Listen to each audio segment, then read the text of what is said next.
Isonu.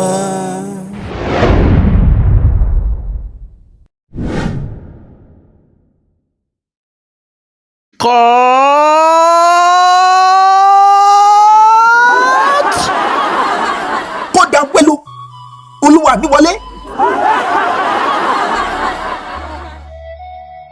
That's me. Iṣẹ́ yá.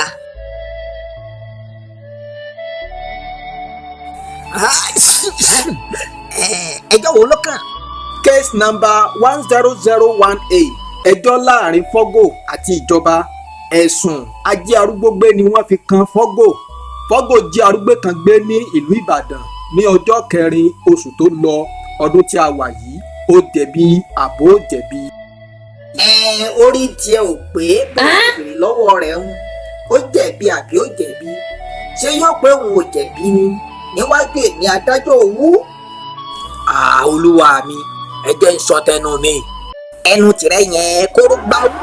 Olúwa mi èmi lágbẹjọ́rò rẹ̀ ìrẹ́ ni agbẹjọ́rò ọ̀daràn. Àwáwí kíni rẹ̀ fẹ́ ṣe ìjẹni nípa táwọn olóyìnbó ń pè ní coercion ló mú ṣe. O ò gbádùn. Olúwa mi èyí ò gbádùn o. Sẹ́mi ni ò gbádùn. O fẹ́ jẹ kálá kan.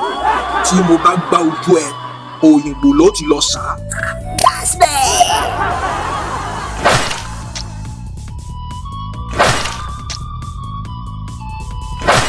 Olúwa mi ṣáàyè ọ̀rọ̀ wà ẹ máa gbà mí olúwa mi.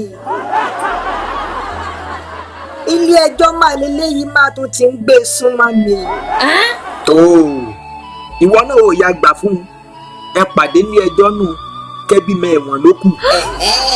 Níwájú èmi adájọ́ ògún náà nìrẹ́ ti ń ráyè sọ̀rọ̀ ìfẹ́. Ọlọ́pàá lọ kó àwọn méjèèjì sínú túbú tó bá di oṣù tó ń bọ̀ àwọn aráyè gbọ́ tiwọn. Mo gbé. Ẹ̀yin ní tiyín orí yín ò pé o ẹ̀ ń jà níwájú mi. Ẹ̀yin méjèèjì ẹ lọ fi ẹ̀wọ̀n oṣù mẹ́fà jura ìyẹn fún títẹ òfin lójú.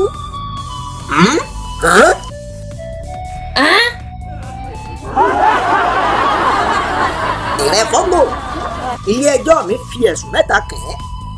Ẹ̀sùn jíjínigbé ẹ̀wọ̀n ọdún 21.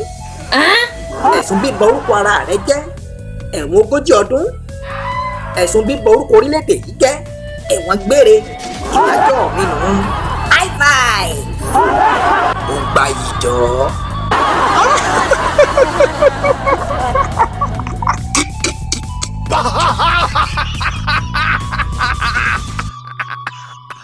Kọ́.